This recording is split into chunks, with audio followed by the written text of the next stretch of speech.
Twitter made a huge splash on Wall Street today, as you probably heard, making instant millionaires out of dozens, perhaps hundreds of employees. Its stock closing this afternoon at just under $45 a share, a 72% premium from its IPO price of $26 this morning. That sent the value of the company to about $25 billion. At that level, Twitter is now more valuable than companies like Kellogg and Whole Foods.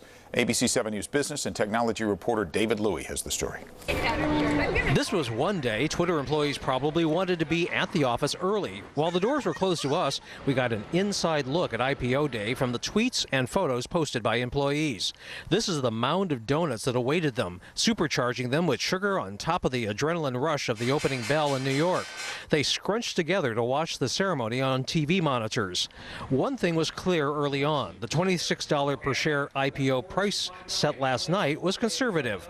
Underwriters trying to gauge supply and demand settled on a $45 opening price, 73% higher. That meant Twitter could have raised over $1.5 billion more. The CEO of Yelp says setting an IPO price isn't easy. It's not a science, it's simply an art. And so you sit in that room at the end of a long day and a long couple weeks, and you do your best to deliver value to both your own existing shareholders and the new ones, and you try to be as fair as possible. While institutional investors were jumping in, certified financial planner Milo Benningfields didn't see a similar appetite among smaller individual investors because of certain risk factors. Any IPO stock becomes a trading vehicle in the first few days after the IPO, and it's a guessing game about how much the company eventually will be worth. Nobody knows. It just doesn't have a track record. There may be some revenues, but we don't know what the profitability is going to be.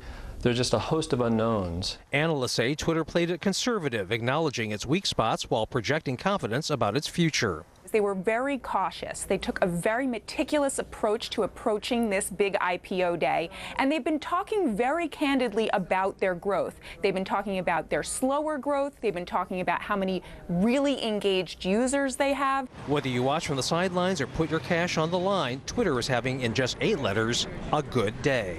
We're watching a star be born. That's always exciting.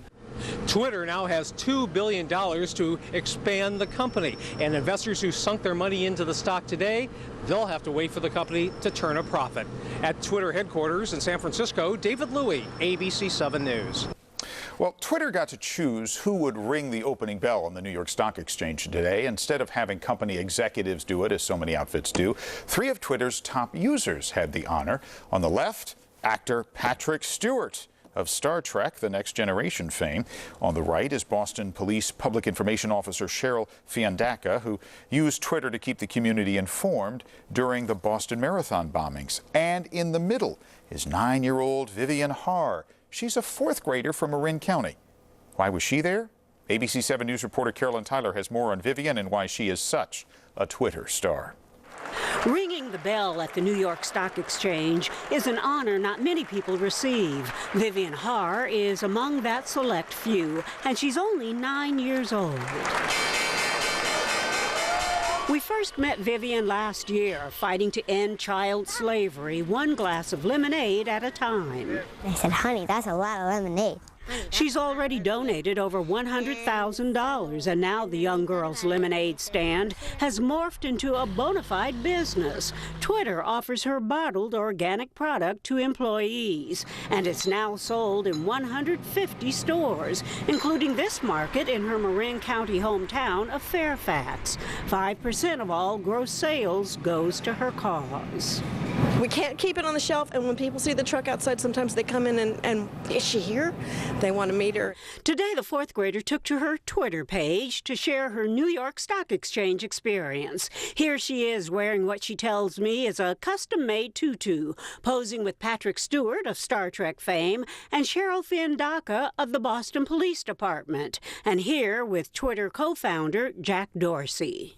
Vivian tweeted, "Today I rang the bell for hope and freedom."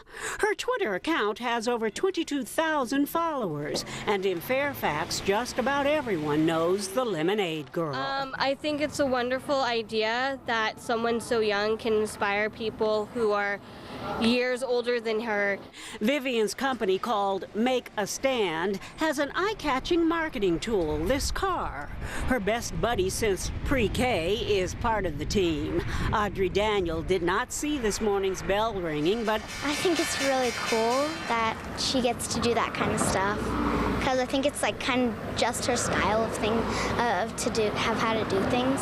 Carolyn Tyler, ABC 7 News. Well, Twitter's extraordinary IPO launch today was something to see, and we have some fun facts that you may or may not know about the company. The first tweet was sent by one of the company's founders when Jack Dorsey tweeted, "Just setting up my Twitter." That was in March of 2006. The most followed Twitter user is singer Katy Perry. And the most popular tweet was 4 more years, sent by President Obama when he was reelected last year. It was retweeted 800,000 times. And according to a new book about the company, it was originally going to be called Friend Stalker until it was ruled out as a bit too creepy. That was a good decision, wasn't it?